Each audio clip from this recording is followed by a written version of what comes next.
При однородных членах предложений есть обобщающие слова. Для чего они нужны?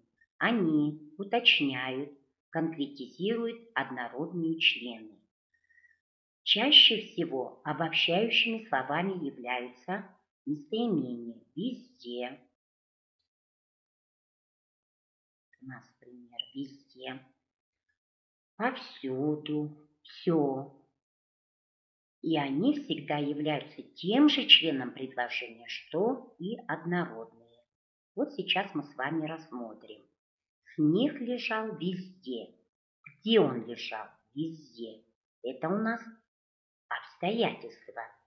И сейчас мы рассмотрим, где же он все-таки лежал? На склонах горы. Где он еще лежал? На ветвях деревьев.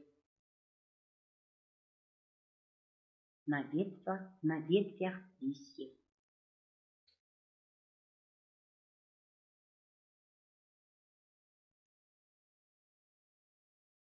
Следующее предложение рассмотрим.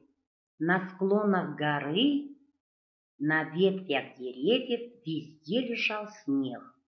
Это же предложение мы рассмотрим. Но здесь у нас на первом месте, где на склонах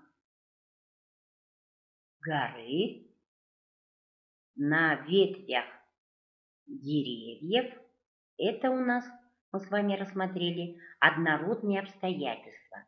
Однородные обстоятельства стоят перед обобщающим словом. Обобщающее слово у нас везде. Значит, когда однородные члены предложения стоят перед обобщающим словом, то после однородных членов ставится тире.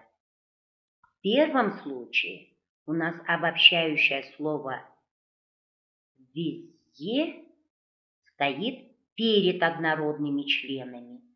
Значит, после обобщающего слова «везде» мы ставим двоеточие. И перед однородными членами ставим запятые.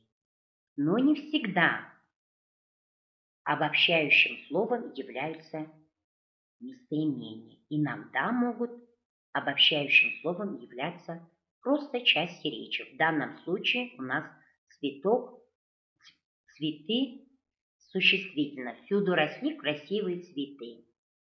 Что росли?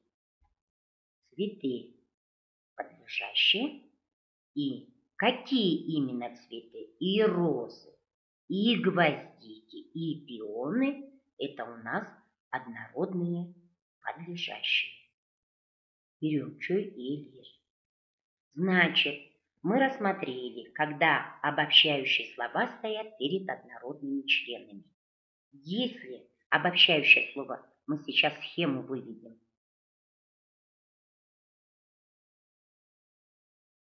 Обобщающее слово мы возьмем вот так, двумя «о». Если обобщающее слово у нас стоит впереди, после него мы ставим тире, а однородные члены мы возьмем просто «о». Вот у нас вышла эта схема.